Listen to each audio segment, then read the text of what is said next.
عید کے دن حضرت عمر فاروق رضی اللہ تعالیٰ عنہ آپ رو رہے تھے آپ. تو کسی صحابی نے عرض کی کہ یا امیر المومنین آپ رو کیوں رہے ہیں؟ آج تو عید کا دن ہے, آج تو خوشی کا دن ہے, آپ رو رہے ہیں.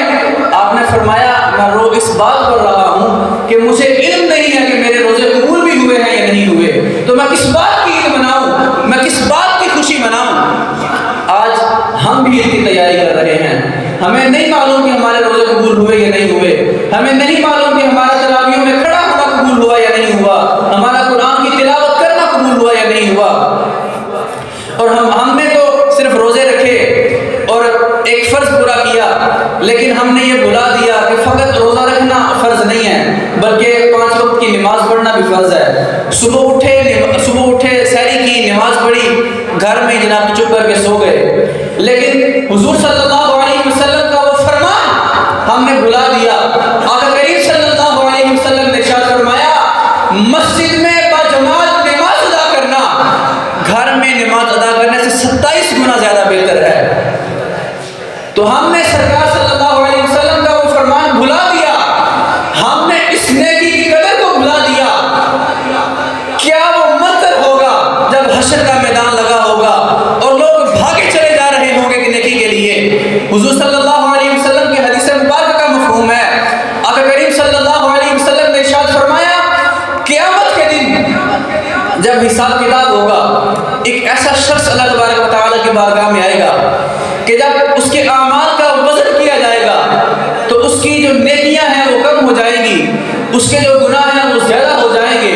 اللہ تبارک و تعالیٰ اس بندے کو کہے گا اے بندے تو حشر کے میدان میں چلا جا, تو کسی بھی شخص سے کوئی ایک نیکی لے آ, میں تیری بخشش کر دوں گا, میں تجھے جنت میں داخل کر دوں گا. کوئی ایک نیکی لے آ. وہ بندہ چلا جاتا ہے, حشر کے میدان میں چلا جاتا ہے, وہ بھاگتا چلا جاتا ہے, وہ دوڑتا چلا جاتا ہے, ایک نیکی کی تلاش میں وہ دڑ بدڑ پھرتا ہے, وہ ہر بندے سے نیکی مانگتا ہے, لیکن اس دن اس شخص کو کوئی بھی بندہ ایک نیکی بھی عطا نہیں کرے گا, ایک نیکی بھی نہیں دے گا. اعلیٰ حضرت نے فرمایا تھا آج لے ان کی پناہ, آج مدد مانگ ان سے, پھر نہ ماننے کی قیامت میں اگر مان گیا. اس دن کوئی اس شخص کو ایک نیکی بھی نہیں دے گا. کتنا عظیم, کتنا سخت دن ہوگا کہ حضور صلی اللہ علیہ وسلم فرماتے ہیں کہ اس دن کسی کو کسی کی کوئی فکر نہیں ہوگی, نہ ماں کو بیٹے کی فکر ہوگی, نہ باپ کو بیٹے کی فکر ہوگی, نہ بھائی کو بہن کی فکر ہوگی, نہ بھائی کو بہن کی فکر ہوگی, بلکہ ہر کسی کو اپنی پڑی ہوگی. ایسا سخت ترین دن ہوگا کہ ہر ایک کو اپنی پڑی ہوگی, اپنی فکر ہوگی, اپنی بخشش کا سامان پڑا ہوگا. تو پھر کون کسی کو ایک نیکی دے گا؟ آج موقع ہے ہمارے پاس, آج نیکیاں کمانے کا موقع ہے, آج اپنی آخرت سنوارنے کا موقع ہے. آج ہمارے پاس وقت ہے کہ اللہ تبارک و تعالیٰ کی بارگاہ میں سر مسجود ہو جائیں, اپنے گناہوں کی معافی مانگ لیں, توبہ و استغفار کر لیں. اللہ تبارک و تعالیٰ وہ بخشش فرمانے والا ہے, وہ رحم فرمانے والا ہے, وہ توبہ کو قبول کرتا ہے. اگر آج بھی ہم اس کی بارگاہ میں آ جائیں تو اللہ تبارک و تعالیٰ ہماری خطاؤں کو, ہمارے گناہوں کو معاف کر دے گا. ایک شخص کا واقعہ, اور یہ حقیقی واقعہ ہے. ایک بندہ فوت ہوا تو اس کے گھر والوں نے اس کی قبر کو دھوانا شروع کی اس کو دفنانے کے لیے. تو گورگن جب قبر کھود رہے تھے, قبر کھودتے کھودتے 7 والی قبر بھی جو ہے تھوڑی سی کھل گئی. تو جب 7 والی قبر کھلی تو وہ کیا دیکھتے ہیں کہ اس کے اندر سے روشنی آ رہی ہے, تو اس کے اندر سے خوشبوئیں آ رہی ہیں.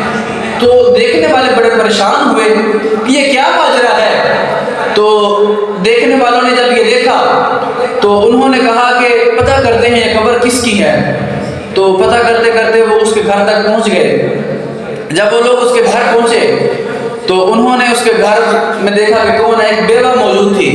انہوں نے اس بیوہ سے پوچھا کہ بتا یہ شخص جو ہے اس کا کون سا نیک عمل ہے, ایسی کون سی نیکی ہے اس کی کہ جس کے سبب اللہ تبارک و تعالیٰ نے اس کی قبر میں روشنی کی ہے, اس کی قبر خوشبوؤں سے منور کر دی ہے.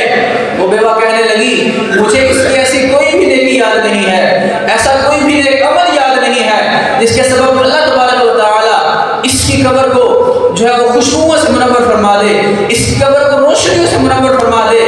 ہاں ایک ایک بات مجھے یاد ہے، یہ مسجد میں جاتا تھا نماز پڑھنے کے لیے، اور جب یہ مسجد میں لوگوں کو قرآن پڑھتے دیکھتا تھا، مسجد میں لوگ بیٹھ کر قرآن کی تلاوت کر رہے ہوتے تھے، یہ ان پڑھ تھا، اس کو پڑھنا نہیں آتا تھا، جب یہ لوگوں کو قرآن پڑھتے دیکھتا تھا تو یہ خود پر افسوس کرتا تھا، یہ بیٹھ کر روتا تھا کہ مولا تو نے مجھے یہ توفیق کیوں نہیں دی کہ میں قرآن سیکھ سکوں اور اس پر عمل کر سکوں اور اس کی تلاوت کر سکوں۔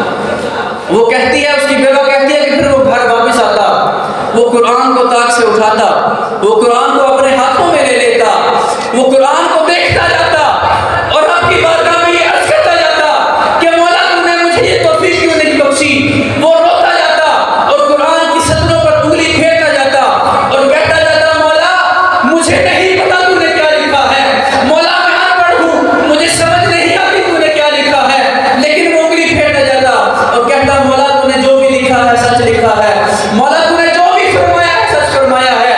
وہ شخص قرآن کی تصدیق کرتا جاتا، حالانکہ قرآن کو اس کی تصدیق کی ضرورت نہیں ہے، وہ قرآن کی تصدیق کرتا جاتا، وہ قرآن سے محبت کرتا تھا، وہ قرآن کو ہاتھوں میں اٹھا کر اس سے پیار کرتا تھا، وہ قرآن کی زیارت کرتا تھا۔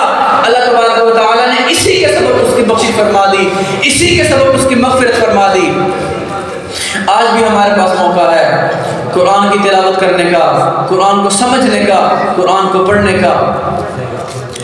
اللہ تبارک و تعالی ہمیں سمجھنے کی، عمل کرنے کی توفیق عطا فرمائے۔ ہمارے اس چینل کو سبسکرائب بھی کریں، اس کے ساتھ ساتھ بیل آئیکن کو ضرور دبائیں تاکہ ہر آنے والی ویڈیو کا نوٹیفیکیشن آپ کو تک پہنچ سکے۔ اس کے علاوہ ویڈیو کو لائک بھی کریں اور کمنٹ بھی کریں اس پر۔